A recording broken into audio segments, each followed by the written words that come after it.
Muy buenas noches y bienvenido. Estás escuchando La Voz de la Juventud Patriota. Estás viendo La España Joven.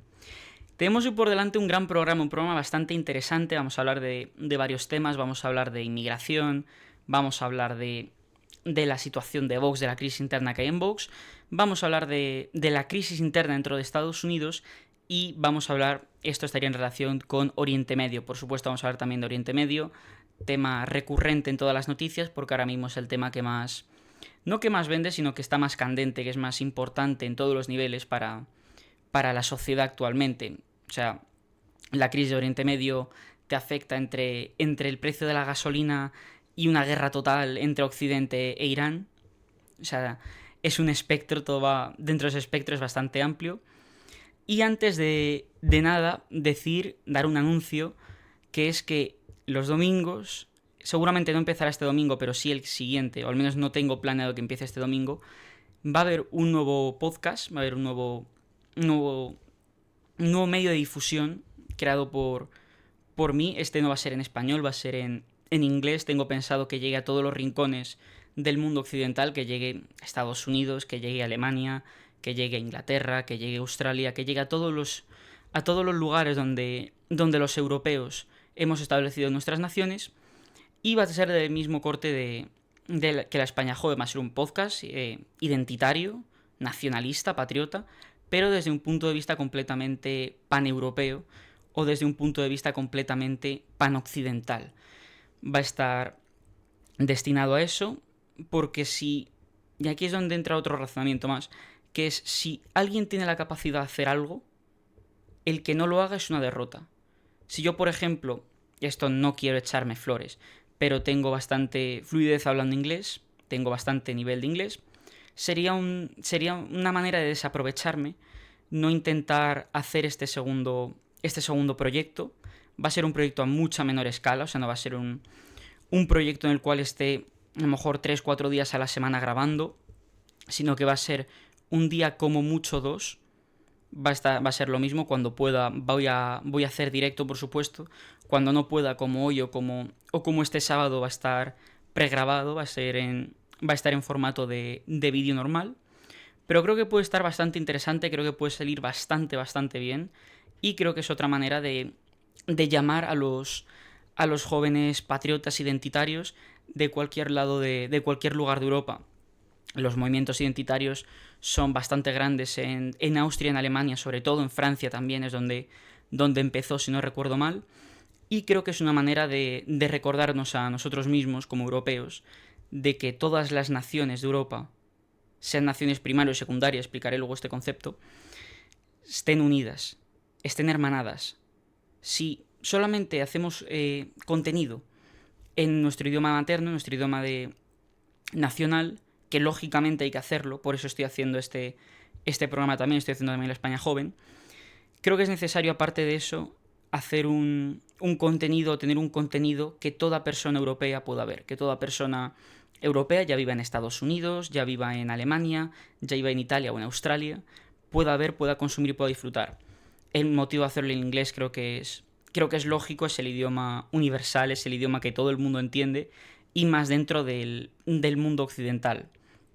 Con lo cual bastante ilusionado por eso. Crearé luego las cuentas, todavía no están creadas ni de YouTube ni de Instagram, estar en diferentes canales, diferentes medios. Para tenerlo separado, pues son dos proyectos diferentes, aunque sirvan al mismo interés. Bueno, para empezar a hablar de inmigración, tenemos primero que hablar de los problemas que trae la inmigración. La inmigración trae varios problemas, como concepto de base. La inmigración, cuando está descontrolada, lógicamente, si en un país de 35 millones, que debería ser España, porque los españoles no hemos cambiado nuestro número desde hace 40-50 años. Seguimos siendo 35 millones. Ahora en España hay 50 millones de habitantes, con lo cual esos 15 millones tienen que venir de otro lado. De cualquier lado pueden ser, hay muchas personas que vienen del este de Europa, pero hay muchas personas que vienen de Marruecos, hay muchas personas que vienen del África subsahariana y hay muchas personas, demasiadas personas que vienen de Latinoamérica. El tema de la inmigración latinoamericana lo tocaré en otro punto porque es bastante delicado y es bastante diferente al resto de inmigraciones que pueda haber. Pero trae varios problemas. Uno es que los jóvenes vamos a carecer de trabajo. Ya no de trabajo en sí, sino de oportunidades de trabajo. Por una razón muy sencilla. Muchos de los inmigrantes se van a conformar y se conforman con trabajos que pagan peor porque necesitan el trabajo. Sea para obtener papeles, sea para poder obtener una ciudadanía, sea porque quieran empezar, por lo que sea. Van a aceptar todo. Esto supone un problema. Porque la izquierda, y aquí sí que voy a meter un poco, la izquierda se queja mucho de las condiciones de trabajo, pero no ven que son ellos las que la están causando. Ellos son los que están causando que las condiciones de trabajo sean pésimas. Que el español no tenga ni para llegar a final de mes. Eso, aparte de por la inflación, viene porque falta trabajo digno.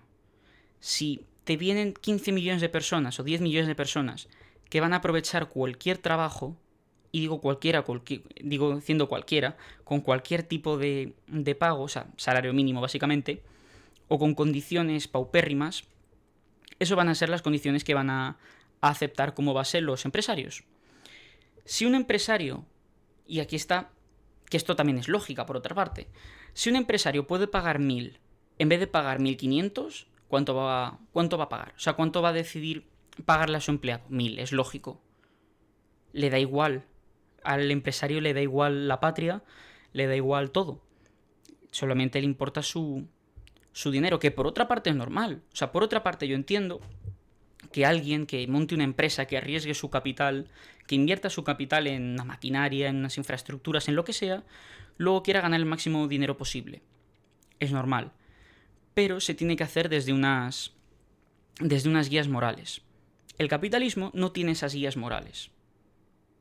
Y las tiene menos cuando una izquierda supuestamente obrera, o supuestamente en defensa de los trabajadores, deja entrar a millones de personas, muchas de ellas indocumentadas, que necesitan, no que quieran, porque lógicamente todos los jóvenes, y esto a mucha gente, sobre todo mayor, le va a sonar raro, porque hay un discurso dentro de distintas generaciones, de generaciones más mayores que la nuestra, que es que los jóvenes no queremos trabajar. Es mentira. Los jóvenes queremos trabajar. Queremos trabajar para lo que nos hemos pasado años y años y años estudiando, y queremos trabajar de manera digna, queremos cobrar un sueldo digno, que nos permita tener una casa, que nos permita comprarnos un coche, que nos permita formar una familia, que nos permita vivir como adultos. Porque es un problema de base. No vamos a estar partiéndonos el lomo para tener que seguir cogiendo el transporte público porque no nos da para un coche de los aprobados por los ministros y por los autócratas de lo verde, digamos, porque no nos da para comprarnos un coche eco, o para comprarnos un coche C, o para comprarnos un coche cero emisiones. Y tendríamos que seguir cogiendo el metro, tendríamos que seguir cogiendo el transporte público en general. Lógicamente, por eso no nos vamos a conformar. No vamos a conformar solamente con unas condiciones de trabajo dignas. No se pide otra cosa. No estoy pidiendo aquí que llegue Pedro Sánchez, baje, construya él mismo un edificio, diga, toma las llaves aquí sin pagar nada, por supuesto que no. O sea, pero eso debería estar claro. Eso es lógico. Lo que queremos solamente es poder realizarnos de manera digna. Poder vivir o tener la oportunidad de vivir como han vivido generaciones anteriores. Que es lógicamente trabajando, lógicamente. Pero poder realizarse, poder formar una familia, poder comprarnos un coche, tener una casa, irnos de vacaciones, poder tener una vida normal del primer mundo. El problema es que en España se está normalizando el tercermundismo. El tercermundismo no es, o al menos como se entiende el tercermundismo ahora, no es como entendía el tercermundismo Nasser en Egipto, pero en Argentina. No es la alianza de las naciones no alineadas que están entre el capitalismo y el comunismo, entre Estados Unidos y la URSS. Eso ya no existe. El tercermundismo es tener una calidad de vida, una situación de vida, una situación económica similar a la del tercer mundo. El tercer mundo no me estoy refiriendo a África. Con el tercer mundo me estoy refiriendo a las naciones en desarrollo. Las naciones en desarrollo están en desarrollo. Se pueden permitir que durante un tiempo no haya condiciones de vida del primer mundo, de Europa o de Estados Unidos o de Canadá. El problema no es, por supuesto, que esas naciones en desarrollo suban, que tienen que subir, que yo espero que suban, que yo Pues espero ver que Pakistán despegue, yo espero ver que la India despegue, espero ver que Argentina despegue, espero ver que Brasil despegue, espero ver que los argentinos, que los brasileños, que los pakistaníes y que los hindúes puedan realizarse en su propia nación, puedan construir una nación para ellos. Es lógico, es lo que espero, es lo que quiero. Quiero que todas esas naciones puedan construirse en base a su propia gente. Lo que no quiero es tener a cientos de miles de indios, de pakistaníes o de cualquier otra nacionalidad, de otro grupo étnico que no sea el mío en España. Por otro de los problemas que trae la inmigración. Porque no quiero que mi país deje de ser mi país. Simple y llanamente. No quiero que mi país deje de ser mi país. No quiero que mi país sea 40% inmigrantes, 60% españoles. No quiero que sea 70-30. No quiero que sea 80-20. Quiero que sea 95-5. Y que ese 5 preferiblemente venga de Europa. O sean europeos, o sea, estadounidenses, canadienses, etc. Esa es la cosa. La crítica de la inmigración, mucha gente de izquierdas critica que la derecha, que es verdad, hace una crítica a la inmigración por parte del dinero. Es muy fácil desde la derecha hacer esta crítica por parte del dinero. Para ellos, un inmigrante que viene de Venezuela, que puede tener dinero, o un inmigrante de Cuba, o un inmigrante de... Bueno, Cuba es muchísimo menos probable, pero alguien que hizo fortuna a lo mejor con Chávez o con los gobiernos previos a Chávez, que se venga a España. Muchísimas personas de Latinoamérica viven en el barrio Salamanca, una de las zonas más exclusivas, más de clase alta de Madrid. Y eso en la inmigración no les molesta, porque trae dinero, inversión. Ellos lo ven solamente desde un punto de vista liberal. Solamente les importa el dinero. Y la izquierda, esa izquierda que si la viera Stalin les metería un tiro a todos, porque es así, o sea, para entender esta nueva izquierda no hay que entender al comunismo previo, hay que entender que es una revisión de las teorías comunistas. Hay que entender que es una revisión del proletariado internacional. Hay que entender que es una revisión de esa clase obrera sin fronteras. Cuando Marx decía de que los desfavorecidos, los proletarios, la clase baja, se tenía que unir contra los de arriba, no era decir tráete 20 millones de africanos, por favor, y vamos a reemplazar a los fachas con personas marronas, como dice Irene Montero. No era eso. Eso es una revisión. Lógicamente, si uno ya ve las teorías de Marx, sabe que dan para eso. Sabe que dan para que una interpretación incorrecta pueda pasar eso, es lógico. Eso cualquier persona que lo lea ya ve que algo falla.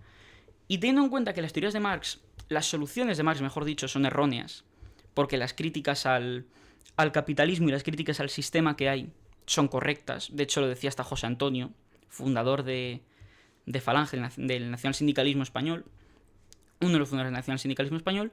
Yo le decía, Marx, el diagnóstico es correcto, pero un doctor que para una pierna rota te recete Dalsi o ibuprofeno, pues es un mal doctor.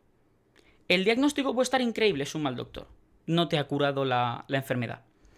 Por eso la enfermedad del liberalismo, que es una enfermedad para mí dentro del mundo de las naciones, hay que solventarla con una clase nacional. Estudiantes, trabajadores, autónomos, pequeñas empresas, la gente de a pie. Y hay que solucionarla con eso. Hay que solventar la crisis nacional, porque hay una crisis nacional. Esto ya no es una crisis de clase, ya no es una crisis de gremios, no es una crisis de ninguna otra cosa, es una crisis nacional. La nación está en peligro. La nación entendida, por supuesto, como componente étnico. Componente étnico estático a día de hoy. La nación española ya no puede cambiar. La nación española ya es estática, no es como, yo qué sé, como cuando entraron los romanos, que ahí sí se podía mover, sí todavía cabía a que entrasen otros grupos. No es como cuando las invasiones bárbaras, suevos, vikingos, visigodos, ahí todavía cabía. De hecho, hay componentes suevos, godos, hasta vikingos en ciertas partes sobre todo del norte peninsular. Cabía, pero es que ahora ya no cabe. Ahora ya hay una identidad étnica. Ya hay una etnia que dentro de todas sus diferencias, porque una etnia es como una familia. Una familia, pues va a haber alguien que sea más alto, más bajo, más rubio, más moreno, de ojos más claros o de ojos más oscuros. Pero va a seguir siendo una familia, va a seguir siendo un componente único. Pues es lo mismo. Una etnia, y además los españoles, que somos de casi todas, de las etnias de Europa, casi la que más diferencias hay a lo mejor entre unos y otros a primera vista, porque te puedes encontrar gente que podría ser de Suecia, o gente que podría ser muchísimo más mediterránea, del sur de Italia o de Grecia, pero seguimos siendo una familia, seguimos siendo un mismo componente étnico y que es lo que, lo que hay que proteger. Lo que no se puede es que tengamos estos números de aquí. Esto es la población nacida en el extranjero en España. Nótese, nacida en el extranjero. No está hablando de segundas generaciones, no está hablando de terceras generaciones, está hablando de nacidos en el extranjero. Son 10 millones, o el 20% de la población. 20% de la población, y no estamos contando segundas generaciones ni terceras generaciones. Esto se debe a que ha habido muchísimas leyes de inmigración en España que lo único que han hecho es destrozar la nación. Lo único que han hecho es subvertir el orden nacional, el orden étnico nacional. Cuando tú tienes un país, una nación, que era étnicamente coherente, y en muy poco tiempo, porque esto, otra vez voy a poner la pantalla porque hay que verlo, 1 de enero de 2002, 5,7% de la población, 2.330.000. Esto es sostenible. Un 5,7% de la población es sostenible. De hecho, no es horrible. Es algo que se puede consentir, con lo que se puede trabajar dependiendo de dónde venga la inmigración. Si tú pones aquí 2 millones entre alemanes, noruegos, ingleses, irlandeses, franceses e italianos, se puede hacer perfectamente. Es una cosa que es perfectamente factible y que a lo mejor, pues oye, a lo mejor si traen negocios de Alemania o de Suecia o de Noruega, pues a lo mejor está beneficiosa. Pero porque es una inmigración de bajos números y racialmente y étnicamente coherente. Compartimos una base. Todos pertenecemos a un mismo grupo. Luego está la población extranjera, la población con nacionalidad extranjera en España, que se ha incrementado hasta los 7.243.000. O un 14,6% de la población. O sea, implica que hay un mínimo, un 14,6% de la población que en un caso último no le va a ser leal a España. Que está aquí, que se está beneficiando de las ventajas que tiene ser español. No que tiene que ser español, que tiene vivir en España. Que está disfrutando de una sanidad española, pública. De una educación pública española. De un transporte público español. Pero que no le va a ser leal a España seguramente de un conflicto. Por razones lógicas, por otra parte. Si yo soy español, aunque viva en Argentina, aunque viva en Brasil, aunque viva en Líbano, aunque viva en Italia, le voy a ser leal a España. Eso es lógico, es mi gente. Pero cuando tienes que un 14,6%, casi un 15% de la población de tu país es de nacionalidad extranjera, porque en España se puede adquirir la nacionalidad española, no es ningún tipo de problema. O sea, en España se puede adquirir la nacionalidad española sin problemas. Creo que son 10 años o 5 años, hace falta trabajar, hace falta ser un ciudadano coherente y normal, tener una vida normal, y estar aquí creo que serán 5 o 10 años. Con lo cual se puede obtener. Con lo cual ya te está diciendo que hay casi 7.250.000 personas, o un 15% de la población, que no quiere ser español activamente. Y luego tenemos aquí residentes extranjeros que adquirieron la nacionalidad española, que no sé qué es peor. No sé qué es peor, porque tenemos que en total han sido 2.600.000 casi. Es un problema. O sea, tenemos un problema serio. Porque tenemos que estos 3 millones casi, 2.600.000 casi, cuando toque hablar de crímenes, de apuñalamientos, de robos o de lo que sea, van a ser contados como españoles. Es verdad, se puede ver en las noticias. Te pueden decir, un español apuñala a 3 personas en un parque y lo ves y el nombre es Ahmed Ayub y dices, joder, vaya español, de Cuenca o de Cáceres. Pero eso es un problema serio. La inmigración ya no solamente es un problema de números, de crimen, de todo eso. La inmigración es un problema en sí. Cuando tú tienes que irte a otro país, porque tu país va mal, implica que en tu país hay un problema, lógicamente, pero más cuando te vas a los millones, implica que hay un plan. Implica que hay un plan para hacer la inmigración más fácil, para hacer que de manera más fácil se pueda venir, casualmente siempre es a Europa, nunca es a otros países, para que más o menos se pueda ver un poco la inmigración total en China es de unas 800.000 personas. En la Comunidad de Madrid solamente hay 1 millón de latinoamericanos y no nacionalizados. O sea, de latinoamericanos en la Comunidad de Madrid podríamos estar hablando perfectamente de 1/3 de la población. Pero es eso, hay un plan auspiciado lógicamente por los entes supranacionales, la ONU, la Unión Europea, Bill Gates, Soros, los nombres que ya sabemos todos, los nombres que esto no es nada conspiranoico de decir que Soros o que Bill Gates quiere el mal para Europa, no creo que sea nada raro en este momento, pero también de los propios partidos. En España los partidos políticos no sirven al pueblo español. En España los partidos políticos sirven todos y cada uno de ellos a intereses extranjeros. Todos. Pero es que el BNG, todos. Para empezar, Podemos se sabe desde siempre que tiene financiación iraní y en muchos casos se rumorea o se comenta que es financiación rusa. Con lo cual va a deberle gran parte de su pleitesía no a los españoles. Por supuesto que no, faltaría más. Si es la misma señora que dice que hay que reemplazar a los españoles con gente marrona, ¿cómo va a tener algo de lealtad al pueblo español? El mismo partido que lleva en sus listas a Seringen Valle, presidente del sindicato de manteros, que tiene delitos a sus espaldas y que ha entrado ilegalmente. ¿Cómo va a tener lealtad a España ese partido? Sumar es lo mismo que Podemos. De hecho, viene la presidenta de Sumar, Yolanda Díaz, es miembro del Partido Comunista de España, aquel mismo Partido Comunista que apoyó la intervención soviética durante la Guerra Civil, el mismo Partido Comunista que está a favor de llevarse el oro español a Moscú, que todavía no se nos ha devuelto, el mismo Partido Comunista que se llevó a niños españoles a Rusia, no se los llevó a Francia. Francia todavía era un país seguro en el 39, se los llevó a la Rusia comunista, la Rusia soviética de Stalin. Luego siguiendo tenemos al PSOE. El PSOE, que no está gobernado, no está regido por Pedro Sánchez, está regido por José Luis Rodríguez Zapatero, es quien mueve todos los hilos. Sánchez es solamente la materialización de un Zapatero más joven, más alto y que puede gustarle a las señoras divorciadas de 40 años con 2 gatos y botellas de vino diarias.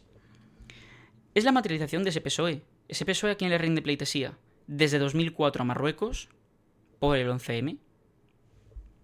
Esto otra vez vuelve a ser teoría de la conspiración sin serlo, esto ya no lo es. O sea, decir que Marruecos tuvo algo que ver en el 11M ya no es conspiración, ya es algo que es de sabiduría popular, lo sabe todo el mundo. Le debe pleitesía a Marruecos y le debe pleitesía a Venezuela. José Luis Rodríguez Zapatero le debe pleitesía al gobierno de Venezuela. Tiene negocios en Venezuela, siempre ha actuado como adalid de los intereses del gobierno venezolano en España y alrededor del mundo. Alrededor del mundo. Cuando secuestraron la Delta Force a Nicolás Maduro y se estableció el gobierno de Delcy Rodríguez, no hubo un cambio por parte del PSOE, hubo un cambio del gobierno. El gobierno de Delcy Rodríguez, cuando estaban todos los altos cargos diciendo en público: vamos a luchar por Venezuela, no vamos a dejar que Venezuela caiga. Mentira, vas a dejar que Venezuela caiga 100%. Porque Trump te dijo: o me pasas al bromista o te peto la casa. Meto 10 misiles bastante interesantes. Cedieron las dos personas más del ala chavista, del ala dura del régimen de Maduro, que eran Vladimir Padrino y era el ministro de Defensa, no me acuerdo ahora el nombre, que era también uno de los pilares, era el otro líder de las milicias de Venezuela, de las milicias chavistas, no me acuerdo ahora del nombre, que eran los dos miembros más duros del gobierno chavista, y cedieron. Y estuvieron 3-4 días haciendo el paripé con la Guardia Nacional en la calle, la Guardia Nacional de Venezuela, no sé cómo se llamará, en la calle diciendo que no se iban a rendir, que iban a ir a por Maduro contra la agresión imperialista, y los Black Hawks se habían ido hacía ya 3 días, no quedaba ahí ni el tato, solo quedaban guardaespaldas cubanos metidos en cajas de zapatos, que es como llegaron a Cuba. No es broma esto, llegaron a Cuba en cajas de zapatos, Pero es eso. Esa es nuestra izquierda. Una izquierda maravillosa. Vamos a ver la derecha. Bueno, pues la derecha es Alberto Núñez Feijóo, que le debe pleitesía al Partido Demócrata de Estados Unidos, a la Unión Europea. Luego tienes a Isabel Díaz Ayuso y su extraña filia por los latinoamericanos. Además, no los latinoamericanos criollos, que es lo que dices, pues bueno, yo qué sé. Un criollo es un español fuera de España, es un español que se ha ido de Latinoamérica o que se fue a América por cuestiones varias. No, si le tiene una extraña filia a los evangélicos de Ecuador, que no la entiendo yo muy bien, o a los dominicanos que vienen aquí, o a los... En general a los que generan las bandas. Lógicamente, inmigración latinoamericana, que no es que sea buena, por una inmigración buena, por si una inmigración significa que el país del que vienes está mal, que hay un país que esté mal o que esté tan mal para que tú intentes llegar a otro ilegalmente. Legalmente es otra cosa, pues estar de turista puede ser una otra opción, pero implica que tienes algo de dinero que al menos te va decente. Cuando vas ilegalmente a un país implica que estás en una situación tan desesperada o que solamente quieres ir, que es lo que pasa en muchos casos con los latinoamericanos, que solamente quieren venirse aquí y ya está. Pero tienes extraña filia por los latinoamericanos, nunca la he entendido muy bien. De hecho, hace unos años decía que no era católica, ahora dice que es practicante y que va a misa mucho, pero menos de lo que le gustaría. Hay que de la hemeroteca. Y luego está Vox. Vox, que hay una cosa que me fastidia de Vox, me fastidia, me revienta, me mete 17 puñaladas en el esternón, es que hay gente buena. Hay gente muy buena. Está Carlos Quero, por ejemplo. Está Javi Onsalo. Está Carla Toscano. No me voy a cansar de repetir los nombres. Los nombres que estén bien, los nombres de la gente que lo haga bien, hay que decirlos y repetirlos una y otra y otra y otra y otra y otra vez. Porque hay que desvincular a esa gente que lo hace bien de la gente que lo hace mal. Hay que desvincularla. No hay que hacer que se sientan dentro de ese grupo. Yo no puedo poner en el mismo grupo a Juan Carlos Girauta, que cobra de ACOM, que se dedica a insultar a miembros, a representantes, ex representantes del pueblo español como Carla Toscano, representantes de la ciudadanía de Madrid como Carla Toscano, que es concejal en el Ayuntamiento de Madrid por Vox.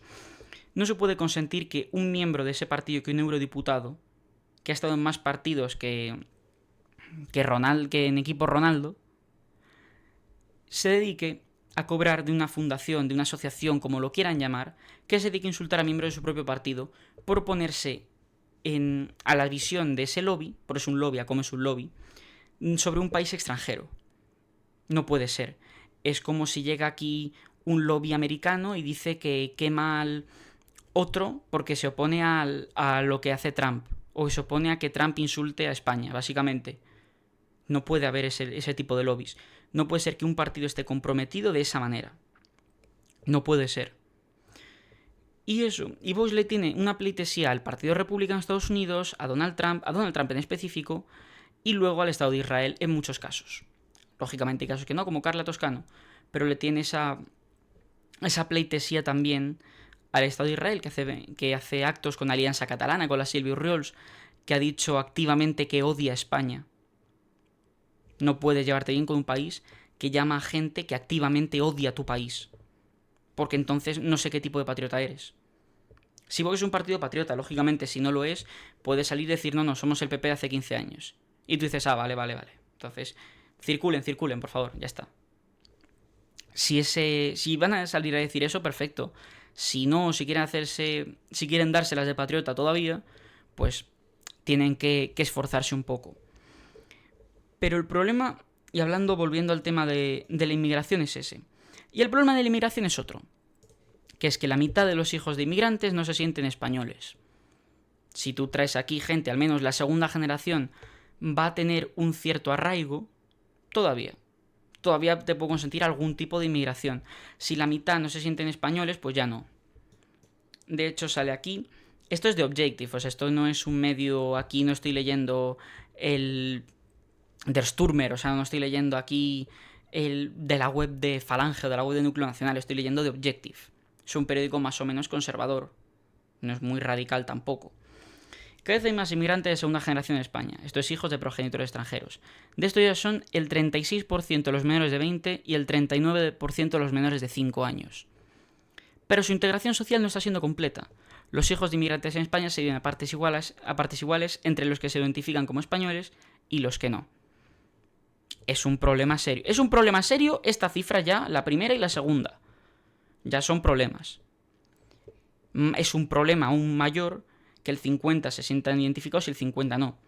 Esto implica que el 20% de los menores de 5 años no se van a sentir identificados como españoles. El 20%. Es una cifra importante. Seguimos. Este documento contiene un capítulo elaborado por 2 investigadores analizando la integración de los hijos de inmigrantes a partir de otro estudio, y así a miles de jóvenes. Esto no tiene aquí mucho contenido, solamente que no hay diferencias entre nada. No hay diferencias entre nada.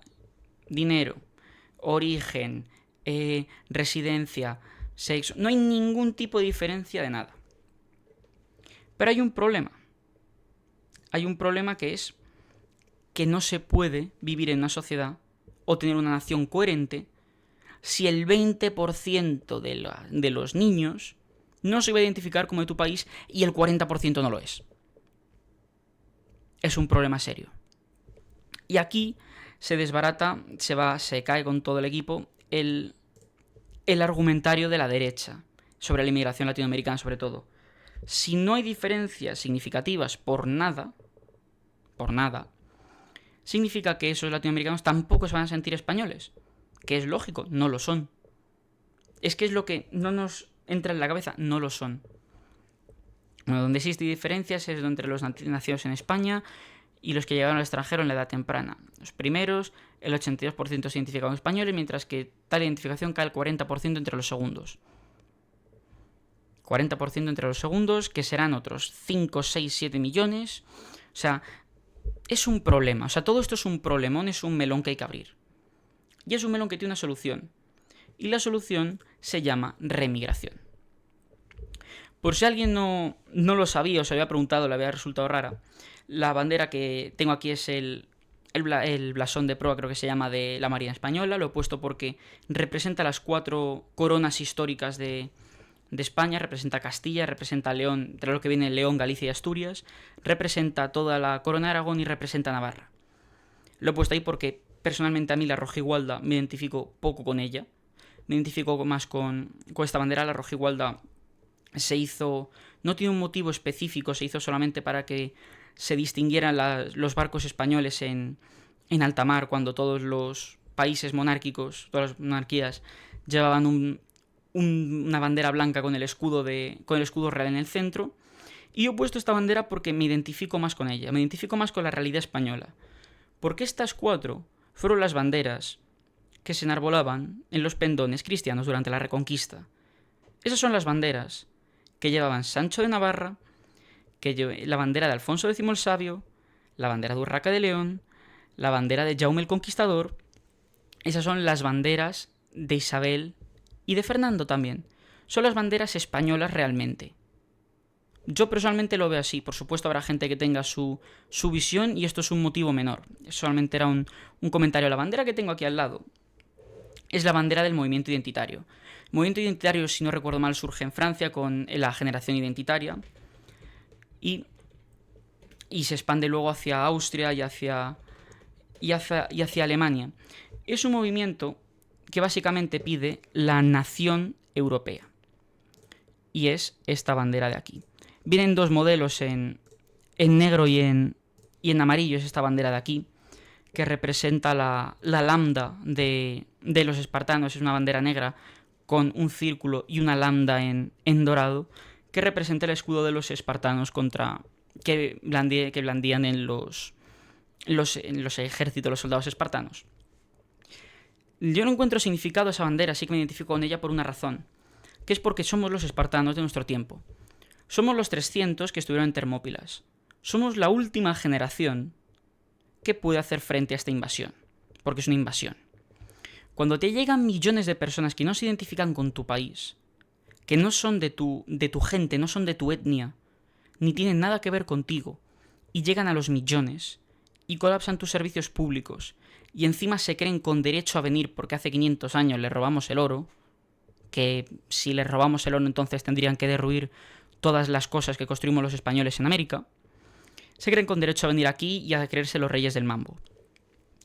Pero bueno, vamos a ir con este artículo. Proceden de Marruecos, porque cuando hablamos de inmigrantes de segunda generación en España, pero ¿de qué hablamos cuando hablamos de inmigrantes de segunda generación en España? Pues hombre, es fácil identificarlo, es la segunda generación, es de padres de fuera, que son hijos étnicamente no españoles, pero que han nacido en España. Un tercio de ellos tienen progenitores de Marruecos, una proporción que duplica la de la primera generación. O sea que hay más africanos que de segunda generación nacidos aquí, sea de cualquier parte de África, que de primera. En contraste, Venezuela y Colombia presentan un patrón inverso, con una presencia relativa menor en la segunda generación respecto a la primera. Esto es por una razón muy sencilla. Muy sencilla. En el 97, Aznar hizo una ley de inmigración, creo que fue en el 97, que regulaba lo de la agrupación familiar, que se llamó.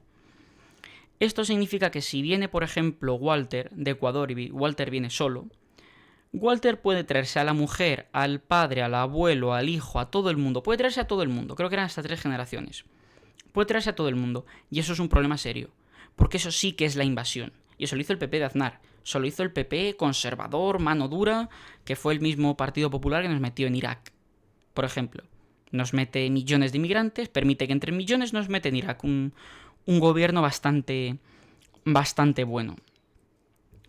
Pero un poco es el problema. Y aquí viene otro de los grandes problemas, que es que en 2045, según este artículo, repito, de Objective, no estoy leyendo aquí el periódico Núcleo Nacional, estoy leyendo de Objective. 2045, mayoría inmigrante. La publicación de este informe, elaborado por varios expertos por parte de un think tank, no sé ni cuál es, refleja que el peso de los inmigrantes cada vez mayores seguirá siéndolo. Concluyó un demógrafo recientemente, tras analizar exhaustivamente los datos del INE, que la población inmigrante, sumando todas las generaciones, sería mayoritaria en España a partir de 2045. En Madrid a partir del 2039. No, Madrid en 2038, País Vasco y Cataluña, cuyas 4 provincias tendrán mayoría de inmigrantes para 2039. Solución: remigración. Hay que empezar de cero. Esto fastidia escucharlo, porque la gente, no, y los europeos, queremos ser buena gente, queremos no negar. El problema viene de ahí, de que queremos ser buena gente. Queremos, si hay que ayudar, se ayuda, venga, vamos a intentar. Pero la gente, ese tiempo se ha acabado. Ahora viene el tiempo en el que nos preocupamos de nosotros mismos. Ahora viene el tiempo en el que los europeos tenemos que asumir nuestro rol. Y esto es sobre todo los jóvenes. Los jóvenes europeos tenemos que asumir nuestro rol. Tenemos que asumir nuestro rol como los que de verdad somos los últimos que podemos cambiar esto. Es una tarea que es importante.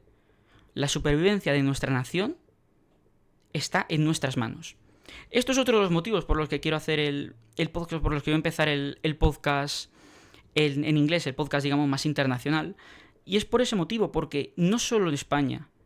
Los jóvenes franceses son la última bala en la recámara para hacer que Francia se salve. Lo mismo con los ingleses, con los alemanes, con los canadienses, con los estadounidenses, con los italianos, todos. Son la última bala en la recámara que tienen naciones milenarias, porque la nación española es milenaria. La nación francesa lo es. La nación inglesa, la nación irlandesa, la nación alemana, todos son naciones milenarias. Y nuestra generación, por culpa de los políticos, por culpa de los partidos, por culpa de los traidores y de las entidades supranacionales, somos la última bala que queda. Somos la última. Si nosotros caemos, cae todo el mundo detrás, cae toda Europa detrás. No hay otra razón de ser de que la generación Z se haya vuelto nacionalista. No viene de la nada. Viene de que en el subconsciente todos sabemos que tenemos un servicio que dar a nuestra nación. Y ese servicio no es irnos a una guerra. Ese servicio es protegerla, es defenderla. Todo esto es defensivo. O sea, Cuando la gente dice, no, es que eres ofensivo para... No, no soy ofensivo para nada, soy defensivo. Quiero defender mi nación. Quiero que mi generación tiene que ser la protectora de mi nación, de nuestra nación. Y esto es trasladable a todos los países europeos. Luego, y aquí viene otro de los problemas, el que te enseñan la foto del inmigrante bueno. Hace una década Alemania abrió sus puertas a 1 millón de refugiados, así cambió el país desde entonces. Y sale Merkel, valiente malnacida Angela Merkel, haciéndose una foto con un refugiado sirio tras visitar un albergue para migrantes y refugiados en Berlín. Cuando no lo volveré a hacer, fue muy peligroso lo que dice el tío. Esto es la CNN, o sea, esto es Goislop, o sea, esto es directamente el medio del sistema, esto no tiene otro nombre. He sentado en una cafetería siria en el distrito de Neukölln, en Neukölln, en Alemania, en Berlín, un distrito culturalmente diverso, o sea, no alemán, de la capital alemana, que ya es la capital de los no alemanes.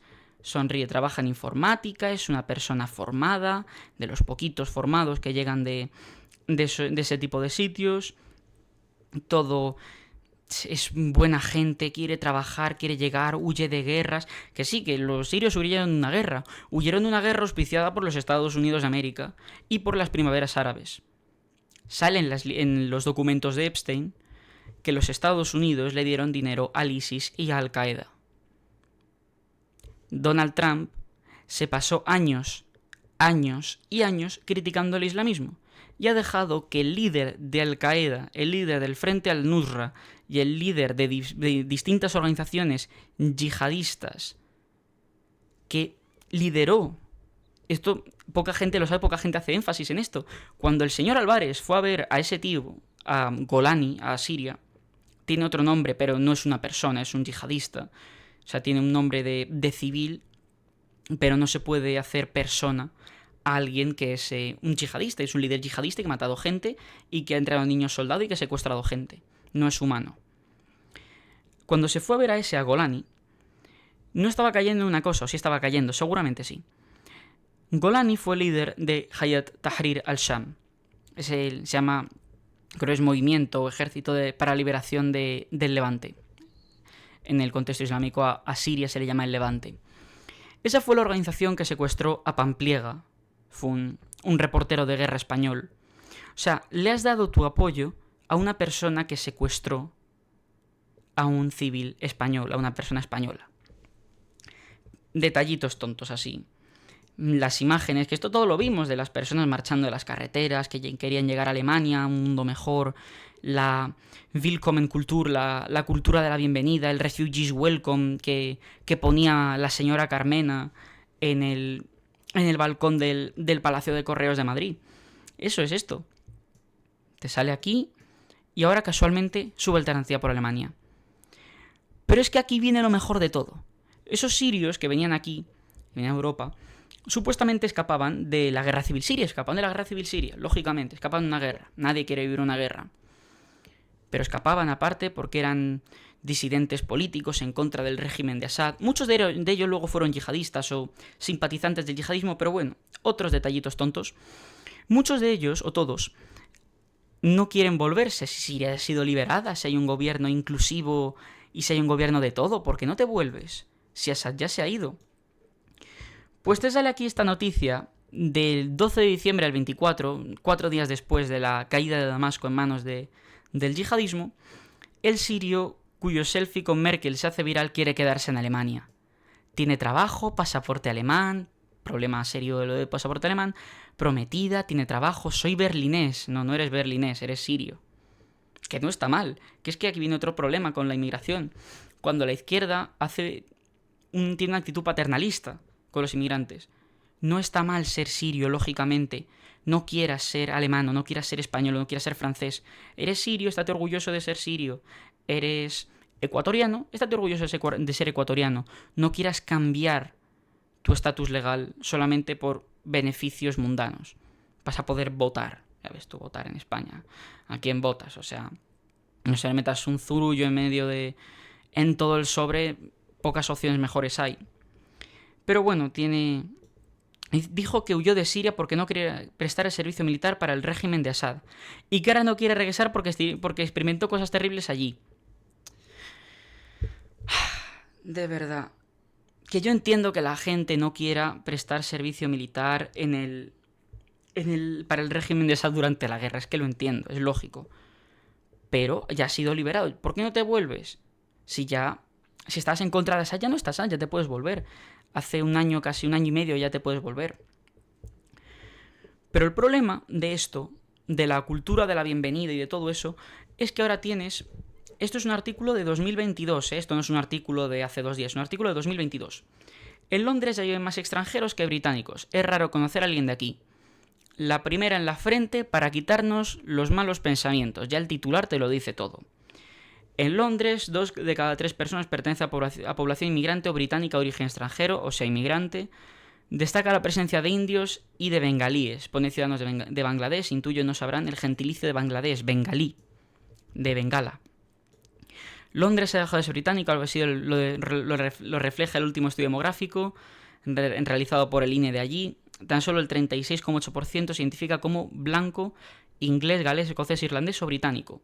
Solo un 36% de británicos. Y esto indica que la ciudad es tan multicultural que prácticamente 2 de cada 3 habitantes son extranjeros o pertenecen a otras etnias. Además, el proceso que además en 2011 el británico tradicional era del 44,9%. O sea que ha bajado en 11 años un 7% casi.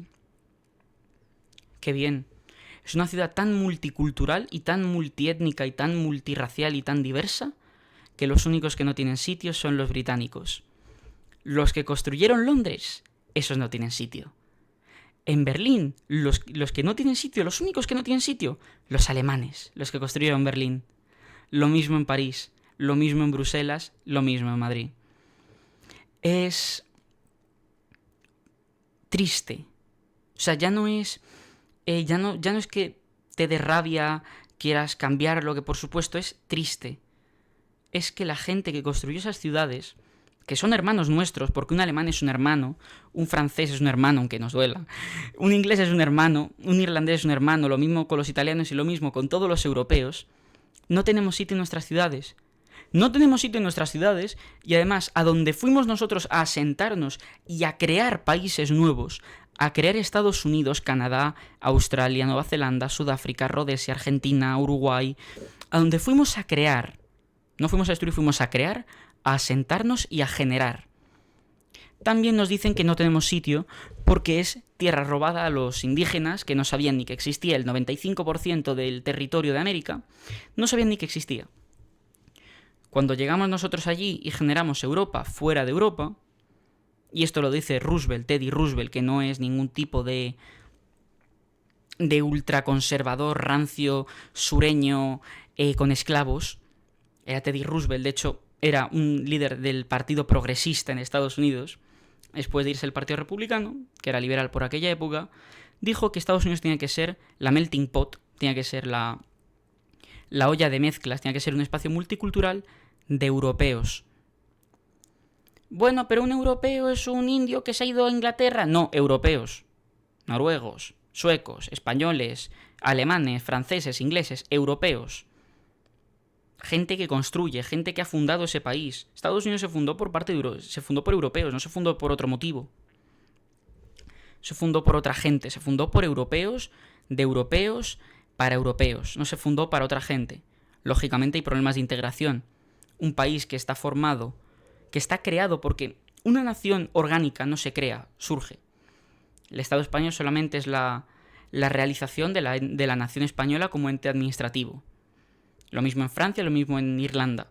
Estados Unidos es una nación que se crea, no es orgánica, se crea, surge del no el mestizaje, lógicamente, porque no es mestizaje, no hay diferencias casi, sino de la mezcla entre diferentes europeos. Surge de ahí, es una nación que surge, pero es creada, no es original, digamos, no es una nación primaria, es una nación secundaria. Surge de ahí. El problema es que te encuentras con que, como surge de esa mezcla, todo el mundo es bienvenido según algunos, y no. Por ejemplo, candidato a gobernador de Ohio, esto creo que lo mencioné en el otro programa, Vivek Ramaswamy, indio de la India, indio. Vale, yo si voy a Estados Unidos soy más americano que él. Directamente, porque soy europeo. De hecho, además, soy español. De hecho, además, mi gente, nuestro pueblo, fundó los estados de California, de Arizona, de Nuevo México, de Texas, de Florida, de Nevada, de Utah, los primeros, no colonos, sino los primeros settlers, la primera gente que se asentó en Utah eran españoles. Todo el comercio en el Oregón, antes de que llegasen allí los ingleses después de la descolonización, hasta después de la descolonización eran españoles étnicos o franceses. Esta percepción también está en las calles. Lo raro es que conozcas a alguien que sea de aquí, señala Nerea, un español aquí en la ciudad. Hay un 50-50 de ingleses y extranjeros. 50-50 de ingleses y extranjeros significa 50-50 europeos no europeos. Tú a simple vista no puedes distinguir si alguien es inglés, es irlandés o es holandés. En muchos casos sí, en muchos casos puedes a lo mejor ver que no atiende al estereotipo, pero se sabe que no se puede distinguir en muchos casos. Y esto a cualquier persona española más o menos más clara le habrá pasado que yendo al extranjero le habrán hablado directamente en inglés o habrán pensado que es de otros sitios. Con lo cual hay un 50-50 de europeos y no europeos. Aunque si hablamos de británicos con orígenes en otros sitios, ¿cómo hay británicos con origen en otros sitios que no sea Gran Bretaña? Pregunta. Cambia mucho. En ese caso, el porcentaje de extranjeros aumenta. Esta situación la vive todo el país. Hay una bajada de los europeos del 87,5 al 74,4. En 20 años, los británicos caucásicos han descendido 13 puntos. Cada vez hay menos europeos y sí más gente de otras partes del mundo, indios, pakistaníes o de las antiguas colonias. Hay zonas donde son más indios o pakistaníes que otra cosa. Y se cita el ejemplo de Newham. Newham, un barrio del este de Londres. Los asiáticos son mayoría, mientras que los británicos representan el 15%, la población de Bangladesh es del 16%, la India es de la 11% y la pakistaní es de la 13%. Ojo, esto no es que de los bengalíes pues un 11% o luego un 12% o son... No. Hay un 16% de bengalíes, hay un 11% de indios y un 13% de pakistaníes sumado. Y solo hay un 15% de ingleses en Inglaterra. La influencia extranjera es tal que ya lideran las instituciones. Dos de los grandes líderes son de procedencia asiática, Sadiq Khan y Rishi Sunak. Rishi Sunak es indio y Sadiq Khan creo que es pakistaní o bengalí, no estoy muy seguro, creo que pakistaní. Londres es un nicho entre la red británica porque hay un 81% de europeos, faltaría más que no fuesen más del 80%, y en Gales, debido a que no posee la influencia de los índices o estadísticas, la mayoría sigue siendo blanca, 93,8%. Chapó a Gales, caerán pronto. Y esto demuestra que Londres es una isla demográfica. De hecho, además es que hasta Voz Populi, que tampoco es un medio muy de izquierdas, te lo trata de maquillar. Te trata de decir que, bueno, que es que a lo mejor no es tanto. A lo mejor, pues bueno, se puede permitir porque solo es Londres, porque no es ningún otro sitio. Y lo mismo pasa en París. Y lo mismo pasa en todos los países de Europa Occidental. El único sitio donde yo he estado de Europa que no he visto que pasara era Hungría. En Budapest hay inmigrantes de otros sitios que no es Europa, pero hay muy pocos. Y esto es una anécdota muy curiosa, los repartidores de globo, muchos son húngaros. O sea, para que se vea hasta dónde llega el nivel de la problemática de la inmigración. Un europeo está dispuesto a ser repartidor de globo. En Hungría, lógicamente, porque casi solo son húngaros. Cambiando ahora de tema, cambiando ahora a Vox, le hicieron una entrevista el otro día a Juan García Gallardo en El Mundo, que es bastante interesante, yo lo veo bastante interesante y bastante reveladora. Dice, ¿cuál es el resultado? ¿Qué dice el resultado de Castilla y León sobre Vox? Mierda, dice basura, básicamente. Todas las encuestas tenían prácticamente el 22% asegurado y medios afines al partido están dando por seguro el 20% al cierre de las urnas. Bueno, han sacado el 18,9%, 19%. No han llegado ni al 20%. La realidad es que el PP sigue duplicando escaños a Vox, que solo ha subido 1, solo de 13 a 14, y el PSOE sube. El PSOE sube, el PSOE es acojonante, el PSOE sube. El PSOE tiene 1000 casos de corrupción, tiene todo, el PSOE sube. ¿Por qué ha subido el PSOE en Castilla y León? Por una razón, que es lo que muchas veces Vox no sabe ver. Ha llevado un candidato de ahí. Cuando llevó al hermano de Sánchez o al tío ese que ya nadie se acuerda del nombre a Extremadura, perdió. Cuando llevó a Pilar Alegría a Aragón, perdió. Llevará a María Jesús Montero a Aragón, a Andalucía, perdón, y perderá seguro. Pero ha llevado a Castilla y León a un varón regional. Oyendo un varón regional, alguien de ahí, de Castilla y León, ha ganado bastante, ha sacado 30 escaños. Pues oye, lo han hecho bien. La campaña es buena, o sea, es que el problema del PSOE es que las campañas las hace bien. Ha monopolizado lo de no a la guerra, ha monopolizado oponerse a Trump, con lo cual es un voto anti-Trump, el voto al PSOE. Aparte de que el que viene Vox, que viene Vox, que viene la extrema derecha, que viene la extrema derecha, cuidado el fascismo, ha cogido todo el voto de Sumar y de Podemos, que han desaparecido. ¿El 20% es el techo de Vox? No. Esto aquí dice Vox seguirá creciendo mientras no exista competencia en su espacio. No lucha por los mismos votos, correcto. Vox no lucha por los mismos votos que el PP. Vox, de hecho, lucha más con el PSOE por los votos que con el PP. Vox lucha con la abstención y con el PSOE. Lucha por el voto del trabajador, del autónomo, que ha podido votar 40 años al PSOE, o ha podido votar 10 años al PSOE, 20 años al PSOE, que si esta está en las narices, esta está en las narices, y a decir, pues mira, vota a Vox. Ese es el electorado. Los jóvenes, el mundo rural, luchan en el mundo rural con el PP, eso sí es verdad. Y los autónomos y los trabajadores que estén hasta las narices. ¿Y el 20% es el techo de Vox? En mi opinión, no, si hicieran las cosas bien. Si hicieran las cosas bien, el techo sería el 30% a lo mejor. En Austria, las encuestas al FPO, bastante más radical que Vox, le dan el 40%. 40%. ¿Qué se podría hacer con un partido patriota que tuviera el 40% de los votos con sus consiguientes escaños? Luego, y esto es otra cosa que también chirría, los socios europeos de Vox tienen resultados mucho más abultados en todos los países, básicamente. ¿Por qué? ¿Cuál es la vara de medir? La vara de medir es que estos lo han hecho bien. Bueno, Meloni no lo ha hecho bien. Ha tenido una buena campaña, no lo ha hecho bien. Todos van por encima del 20%. Alternativa por Alemania, aún con el cordón sanitario, está casi en el 30%. Fidesz en Hungría está casi en el 40%, ahora tiene otra competencia. Italia está en el 30% también, incluyendo la competencia con Salvini, incluyendo la competencia con Futuro Nazionale, que es otro partido que se ha creado más a la derecha de la Liga. Holanda, los 4 partidos, digamos, de corte nacionalista llegan al más del 20% abultadísimo. Austria, como he dicho, el 40% y Portugal, que estarían en el 20 y muchos 30%. Aquí no valen las excusas. El partido homólogo en Portugal hasta hace 2 telediarios no tiene representación. Ahora se le acaban a Vox las excusas, porque ya están gobernando casi todos. Eso significa que Vox no está llegando. Si Vox no llega es porque no llega en radicalismo.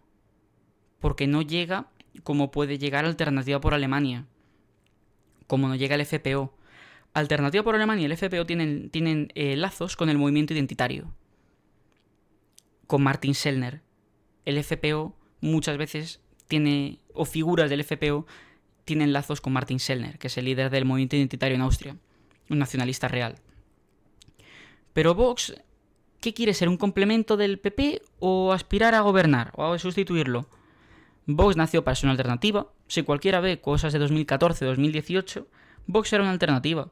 Quería ser una alternativa, quería ser un partido de la gente. Pero ya, ¿para qué? Si estamos muy cómodos. Si vamos a poder coger un 20% de nuestras medidas y plasmarlas. ¿O qué va a hacer el PP? ¿Pactar con el PSOE? No, no son tan tontos, espero. Pero es eso. Los gobiernos del PP y Vox es una materialización del 20% de las medidas de Vox, muy, muy, muy rebajaditas. O sea, básicamente la nada prácticamente. Y para lo que están consiguiendo, estas alianzas están siendo contraproducentes. Sí. El PP te ha colado una impresionante. Te la coló en Aragón, la salió mal. Te la coló en Extremadura, la salió mal. Te la coló en Castilla y León, la salió bien. No para mayoría absoluta, pero la salió bien. Y ahora espérate a Andalucía. Porque Andalucía tiene pinta de que también se la va a intentar colar a Vox. Y le pregunta luego el del Mundo, ¿usted ya no confía en Abascal? No. Ni él, ni yo, ni nadie. Confía poca gente en Abascal ya. Conocí que está embolsándose un tercer sueldo a través de un proveedor del partido en la cuenta corriente de su mujer, de unos 60.000 euros al año. ¿Dónde quedó aquel concejal de Amurrio perseguido por la ETA, y ahora está embolsándose su mujer 60.000 euros al año por presuntos servicios de consultoría en materia de redes sociales a una sociedad mercantil que está en pérdidas y en causa de disolución. ¿Dónde quedó esa persona que quería luchar por unos ideales? ¿Dónde está? No está, no existe. Ya Santiago Abascal es la misma casta que es Alberto Núñez Feijóo, que es Pedro Sánchez, que es Zapatero, que es todo el mundo. Ya no sirve. Sirve García Gallardo. Sirve gente que no tiene miedo o que no está asustada de decir lo que piensa realmente, aunque se lleve todas las malas palabras de diferentes personas, de partidos, de medios. Dentro de Vox hay una campaña de desprestigio y de insulto a Juan García Gallardo, como se puede ver por redes sociales. Y esas personas son parte de la familia Ariza. Julio Ariza es el dueño de Intereconomía, y de la familia Méndez Monasterio, que han construido una galaxia de sociedades mercantiles que se alimentan a través de los servicios del partido, que de unos muy cuantiosos recursos públicos. Estas sociedades son en principio independientes, pero forman una especie de parapartido que está detrayendo y parasitando los recursos económicos de Vox. Fundación Disenso. Así, a bote pronto. Luego, habla de los asesores externos, de un subalterno de quienes de verdad dominan Vox, y básicamente el problema es que Vox no es Vox. Vox es un entramado financiero de 3 o 4 oligarcas, o de 3 o 4, sí, oligarcas de distintos mundos, que han parasitado un partido. Un partido donde hay mucha gente buena. Yo entré en política muy niño, entré en política a lo mejor con 14, 15, militando en Vox, pues siendo ir a poner mesas informativas o ese tipo de militancia. Empecé ahí y conocía mucha gente buena, conocía muchos patriotas, conocía mucha gente que de verdad confiaba en un proyecto para cambiar este país, y yo mismo confiaba en ese proyecto para cambiar este país. Pero ahora veo que no. Después del escándalo de Revuelta, después de esto, después de echar a José Ángel Antelo, que es el líder de Murcia, que además lo han hecho de una manera rastrera, le han falsificado su firma, han hecho que toda la directiva regional dimitiera para ponerle a él en un punto complicado de qué hacer. En Murcia, que si lo dice que le has echado en Galicia a Vox no le vota ni el tato. Nadie vota a Vox en Galicia. En Murcia estaban cerca de un sorpaso al PP. En Murcia es una de las regiones que ya ganó Vox en su día. Es una de las regiones que ya ganó en unas generales. Y es una de las regiones donde más votos podría sacar. Mucha inmigración, mucha gente descontenta. Mira, 19 de diciembre del 25. Vox 25,3, PSOE 23,9. Sorpaso de Vox. 12 escaños. Absolutamente necesario para gobernar. Y con mucho poder además. ¡Wow! Que no es algo aquí, oye, que sea un moco de pavo, que no estás sacando 4 y eres necesario solo para sacarlo ahí. Luego, otra encuesta. Aquí, electografía. 33,7, 25,7. Es que no lo entiendo. Es que no entiendo qué se le pasa por la cabeza a Vox para cagarla de esa manera. O sea, estás subiendo. Te estás manteniendo en más de un 20. Aquí has llegado al 27. Es una región que ya ganaste una vez en unas generales. ¿Para qué quitas al que le va bien? Lo mismo que en Castilla y León. Castilla y León sacaron un 17 en las del 22. Han sacado menos de un 19 en estas. ¿Por qué quitas a García Gallardo si tiene a un ejército de votantes, jóvenes, patriotas detrás? Y pones a alguien que, con todo respeto a Carlos Pollán, no conoce nadie. La estrategia de hacer nacional las elecciones regionales no funciona. No funciona. Y menos en comunidades rurales. En Madrid te puede funcionar, en Cataluña te puede funcionar. En Castilla y León la gente quiere un candidato de Castilla y León. Quiere un candidato con el que se pueda sentir representado. Quiere un candidato que conozca. Quiere un candidato que ya haya tenido otros cargos. Quiere un candidato fiable. Quiere un candidato de región rural. Que Castilla y León es región rural a mucha honra. Orgullosa, por supuesto. pero quiere un candidato que no tenga que ir de la manita del líder nacional para sacar 20.000 votos más. Quiere alguien que llegue, que haga una campaña buena, que pueda sentirse identificado con la gente. Pero en fin. Y aquí tenemos, hablando antes de que estábamos hablando de los europeos fuera de Europa y todo esto, tenemos aquí que el Pentágono pedirá 200.000 millones de dólares. 200.000 millones, o sea, es el 10% del PIB español de este año, para financiar la guerra contra Irán. Hexet asegura que Estados Unidos está cumpliendo sus objetivos, por supuesto que no, pero evita concretar un calendario para el fin de la ofensiva. Bueno, evita concretar un calendario para el fin de la ofensiva principalmente porque hoy los iraníes le han tirado un F-35. Así a bote pronto. No sé si lo dije en el podcast o esto. A veces intento que las IAs, que las inteligencias artificiales razonen por sí mismas y que no se adhieran solamente a las guías o a lo que quieren que se diga. Con lo cual, a veces intento razonar. Digo, ¿es posible que Irán tenga un sistema de armas que no hayamos visto? No, porque siempre lo tal. Hoy ha salido la Guardia Revolucionaria y ha dicho que después del ataque a la refinería en Haifa, que han usado el nuevo sistema de misiles Nasrallah, que es un misil, creo que es Emad o Qadir modificado. O sea que sí que tienen nuevos tipos de misiles, nuevos sistemas. No se lo dije en el stream no se lo dije con Alberto Pugilato en uno de los directos a los que he ido, no recuerdo bien, pero es algo que ya se sabía. Irán tiene cosas nuevas que no ha dicho que tiene, o que no ha demostrado todavía que tiene. Ha empezado a demostrar esto. Yo intuyo que tiene muchísimos más sistemas. Por eso estos 200.000 millones, porque están palmando como nadie. Dicen ahora los americanos que van a ir a por las refinerías. Los iraníes han ido también a por las refinerías, pero del Golfo Pérsico y de Haifa en Israel. Seguimos. El Departamento de Defensa o de Guerra, esto es añadido progre, por supuesto. El Departamento de Guerra tiene un auro increíble el nombre. Pedirá al Congreso una descomunal partida extraordinaria de 200.000 millones de dólares para financiar la guerra contra Irán. Se lo ha confirmado Pete Hegseth, que es el secretario de Defensa, el ministro de allí, en una rueda de prensa del Pentágono. Con el infantilismo de hace falta dinero para matar a los malos. Que un ministro de Defensa de Estados Unidos, del país posiblemente más poderoso del mundo, si no el segundo, use este infantilismo, denota el nivel de la política de Estados Unidos. Ha apuntado al alto cargo que hay un mensaje triunfalista que asegura que la guerra transcurre según lo planeado, pero no ha querido dar plazos para su final. No transcurre sobre lo planeado. Esto no va a salir. Luego voy a explicar por qué no sale así. Aparte tengo aquí otro artículo interesante. Tenemos que asegurarnos de que nuestras tropas cuentan con lo que necesitan.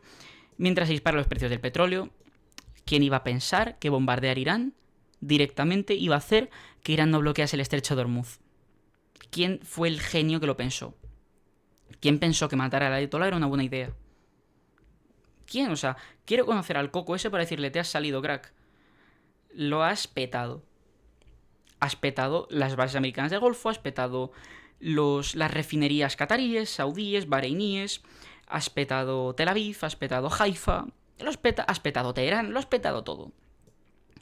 También indica que la cantidad puede cambiar, o sea que no van a ser 200.000, van a ser 400.000, o sea, si puede cambiar. Esto es como cuando en un concurso dicen quiero cambiar la valoración, va a bajar, no va a subir. O sea, pues esto es lo mismo, va a subir, no va a bajar, es en lo inversa. Vamos a ir al Congreso a asegurarnos que contamos con los fondos para nuestros equipos, la munición, para que se aumenten. La partida de 200.000 millones representaría una quinta parte del total que el Congreso asignó al Pentágono para este año. Son casi 900.000 millones de dólares, casi el 50% del PIB de España. Es el mayor presupuesto militar del mundo. Enviado a Ucrania 67.000 millones, bueno, esto es otra cosa.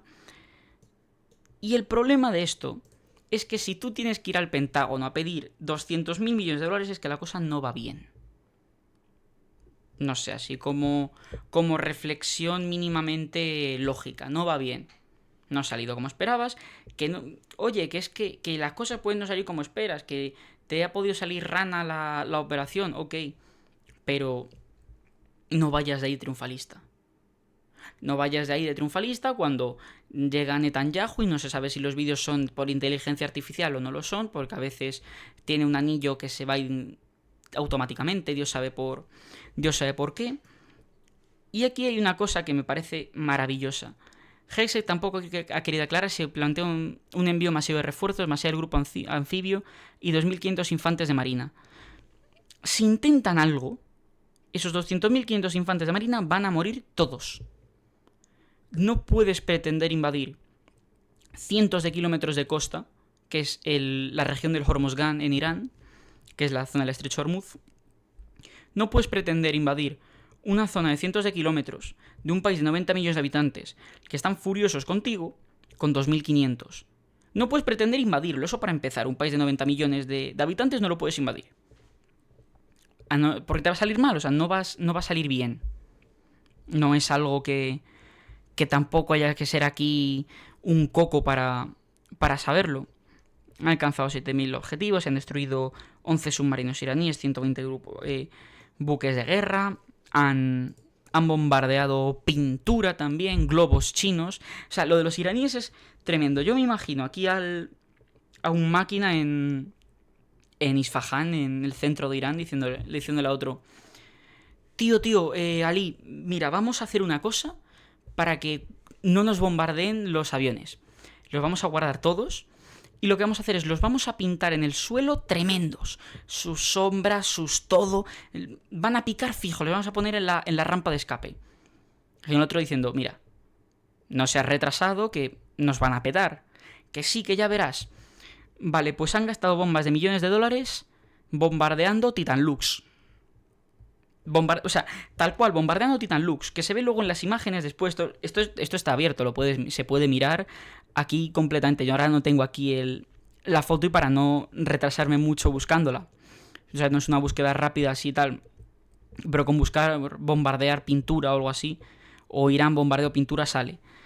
Pero me imagino, porque además esto luego las imágenes las difundieron el ejército israelí, es maravilloso. Y se ve que sale la bomba y se queda estático. Y se ve que luego que es pintura. O sea, se han gastado los iraníes en Titan Lux a lo mejor 200 euros o 500 euros o 1.000 euros. Y han llegado los israelíes y los americanos y han gastado bombas de millones de dólares en eso. Por supuesto, las bombas vienen del dinero de los americanos. Tanto las americanas como las israelíes, por supuesto. Pero es eso. Y luego hay una cosa muy curiosa, que es que China vende globos y fabrica globos de réplicas que tienen los mismos puntos de calor, los mismos puntos, o sea, al ojo del dron o de la mira con lo que se esté mirando, lógicamente a ras de suelo no, a ras de suelo a lo mejor le metes una patada y se desinfla o se pincha, pero llega desde el avión o desde tal, no se ve, con lo cual se ve cómo lo bombardean, explota el globo, pero se ve que no sale o sea, que no es una explosión de avión de verdad o de helicóptero o de lo que sea, sino que es un globo. Y luego viene aquí, esto es la BBC, tampoco estoy usando aquí, estoy usando medios reales, medios reputados. Dimite el jefe de lucha antiterrorista de Estados Unidos al considerar que Irán no presentaba una amenaza inminente. Pues el funcionario de mayor rango de Estados Unidos en materia de antiterrorismo renuncia por la guerra de Irán. Joe Kent, al que ahora quieren detener por, no sé si por espionaje, por alta traición o por lo que sea, en una carta publicada en su cuenta de X afirmó que Irán no presentaba una amenaza inminente para Estados Unidos y que la administración Trump inició esta guerra debido a la presión de Israel y de su poderoso lobby estadounidense, o sea, de la AIPAC del que hablábamos el otro día. Por esto estoy en contra de ACOM. Por esto no quiero que cierta gente de Vox llegue al gobierno y por eso quiero y creo que es necesario expulsar a cierta gente de Vox si quiere ser una alternativa. Lo he dicho antes, si sale Abascal y dice queremos ser el PP de Aznar, pues mira, perfecto, nos damos la mano, tú te vas por un lado, yo por otro y hacemos lo que sea. Pero si quieres un partido patriota tiene que desprenderse de ACOM. No puede seguir siendo rehén de ese lobby, del lobby israelí en España. Que ojo, que esto no lo digo yo, que esto lo dice el ex mayor rango de materia antiterrorismo de Estados Unidos, que Estados Unidos ha ido a la guerra y americanos han muerto y los precios del petróleo suben para los americanos y los americanos sufren por Israel. ¿Qué tendrá Israel de Trump? Puedo intuir cosas que empiezan por Jeffrey y acaban por Epstein, pero no estoy muy seguro yo de lo que pueda ser. Tras su dimisión se ha conocido que el FBI está investigando a Kent en relación con supuestas filtraciones de información clasificada. Según revelaron varias fuentes con conocimiento directo del asunto a CBS, empresa socia de la BBC en Estados Unidos. La investigación empezó antes de la renuncia, eso ya lo sabían.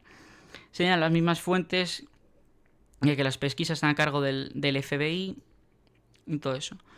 El antiguo subjefe de gabinete de la Casa Blanca, Taylor Budovich, aludió al tema poco después de la dimisión de Kent, diciendo que frecuentemente está en el centro de filtraciones sobre seguridad nacional. Voy a ver una cosa que a lo mejor me voy a equivocar. Espero que no. Porque si esto es lo que creo que es... Vale, no pone nada. Lo que estaba temiendo es que, por el apellido, Taylor Budovich no fuese precisamente americano cristiano, sí lo es. O sea, debe ser polaco, debe ser lo que sea. Pero por lo que lo buscaba era porque no creo, y esto lo puedo decir ese, pero lo ha dicho mucha gente también, y mucha gente ha criticado, sobre todo en nombres inmediatamente, Ben Shapiro, que es, yo creo, uno de los mayores cánceres que tiene la derecha americana ahora mismo, que es una persona que dice que su lealtad a Estados Unidos... Esto cito textualmente a Ben Shapiro. Mi lealtad a Estados Unidos se basa explícitamente en la existencia del Estado de Israel. O sea que si no existiera Israel, no les iría leal a Estados Unidos. Ok. Gran patriota. Joe Kent no respondió a la solicitud de la CBS. Y luego Trump dice sí. Pero, Dios mío. Es un tío al que has puesto tú, pedazo de imbécil. O sea, ¿cómo puedes decir que te pareció buen tipo, pero pensaste que era débil en materia de seguridad? Muy débil en seguridad, indicó a la prensa. No lo conocía bien, pero al leer su declaración me di cuenta de que es bueno que se haya ido porque dijo que Irán no representaba una amenaza. Si no recuerdo mal, Joe Kent le puso Donald Trump en el centro de contraterror. Joe Kent, octavo director del Centro Nacional de Antiterrorismo. 31 de julio de 2025, o sea, dentro de la administración Trump. O sea, ¿cómo puede ser que pongas a alguien en materia de antiterrorismo que no conoces? O sea, es lo que no me explico. ¿Cómo puede ser que pongas de director de la agencia antiterrorismo a alguien que tú mismo reconoces que no tienes ni idea de quién es casi? Luego aquí lo típico de Trump, Irán es una amenaza, todos se dieron cuenta. Trump tomó la decisión basada en su influencia de La secretaria de prensa de la Casa Blanca afirmó que la sugerencia de Kent de que resulta tanto insultante como ridícula.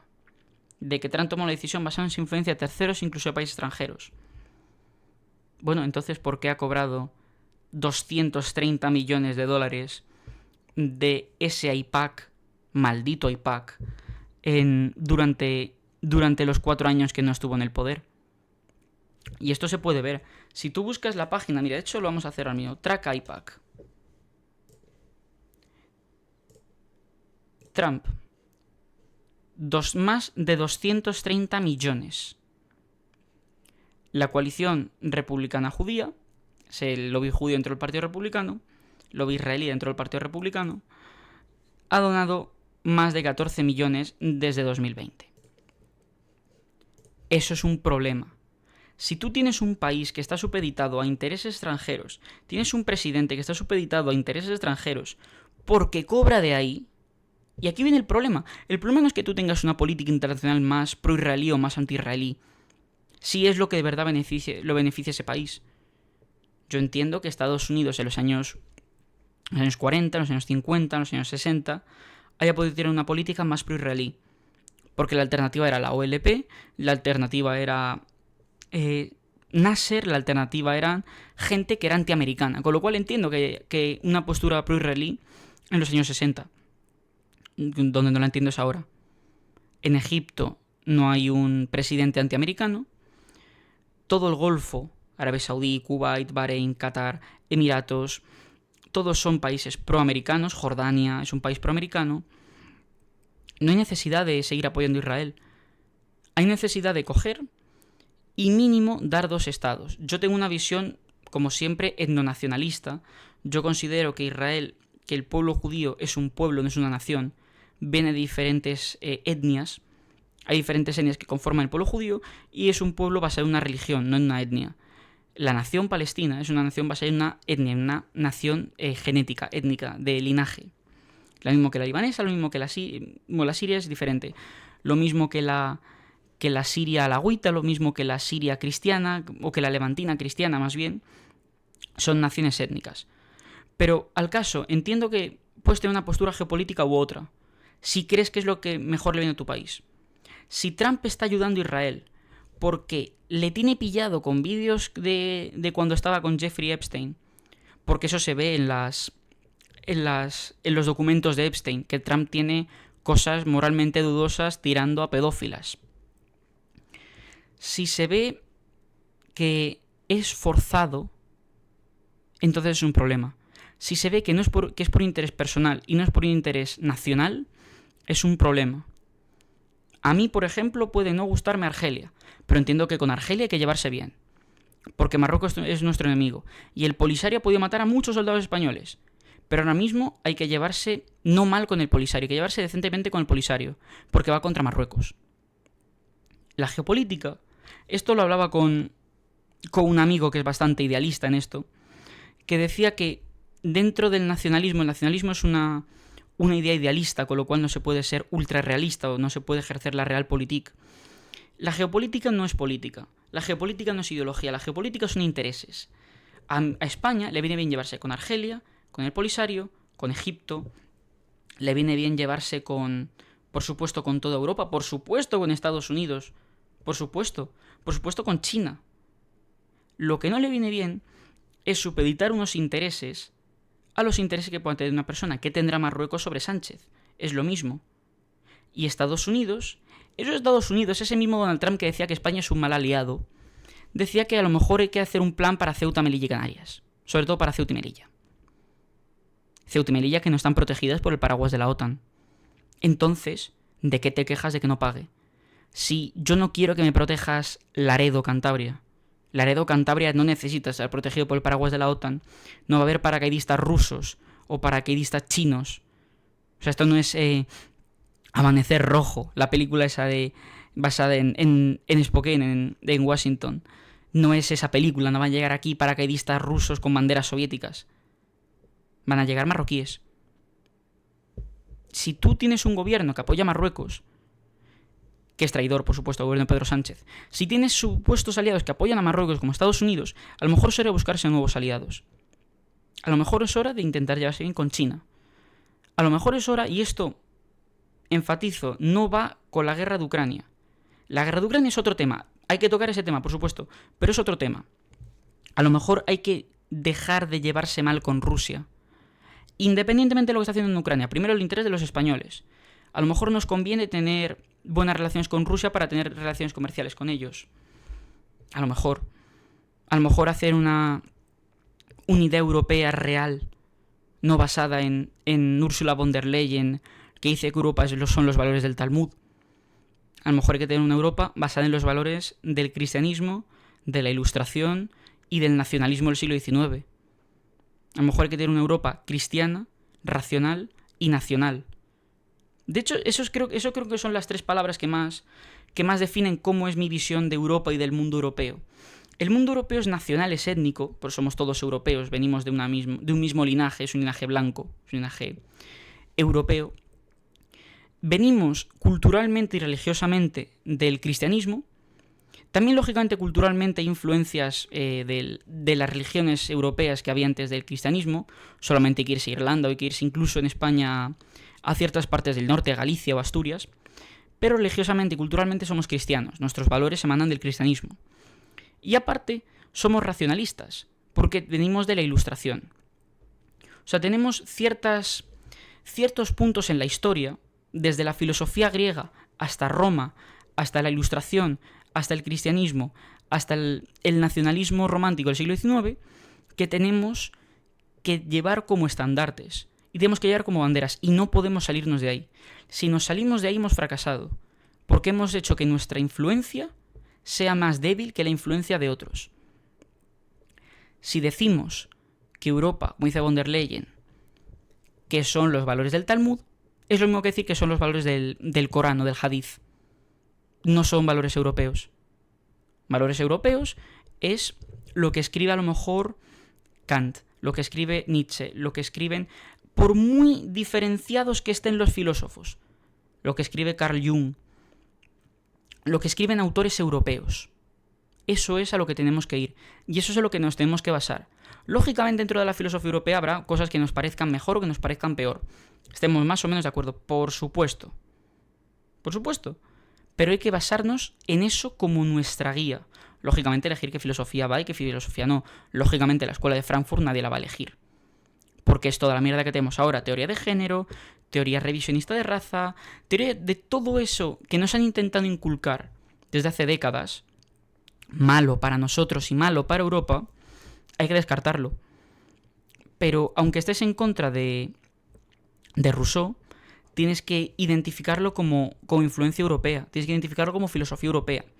Lo mismo con Nietzsche, con Kant, con Carl Jung, con Marx incluso. Bueno, Marx es otra cosa diferente, pero toda filosofía europea y toda filosofía cristiana tiene que ser aceptada como nuestra. Aunque se esté en desacuerdo, defenderla y estudiarla y entenderla, porque si entendemos nuestro pasado, vamos a saber nuestro presente y vamos a predecir nuestro futuro. Si nosotros estudiamos nuestro pasado, si yo estudio desde Platón hasta Nietzsche, voy a entender qué soy, porque voy a ver todo el rango de ideas europeas que hay, ver todo el rango de cómo se ha desarrollado Europa, desde Platón, Aristóteles, Santo Tomás, San Agustín. Voy a ver todo ese rango y luego lógicamente voy a elegir que sí y que no. Pero hay que defender, hay que estudiar, hay que conocer nuestra historia y el modo de pensamiento que hemos tenido durante milenios. Porque si entendemos quiénes somos, o entendemos quiénes fuimos, sabremos quiénes somos y podremos tener un futuro mejor. Dicho esto, no me largo más. Recuerdo, nuevo podcast, nuevo proyecto. Todavía no le he dado nombre. Lo revelaré seguramente la semana que viene, en inglés, de todo el mundo europeo, de todo el mundo occidental.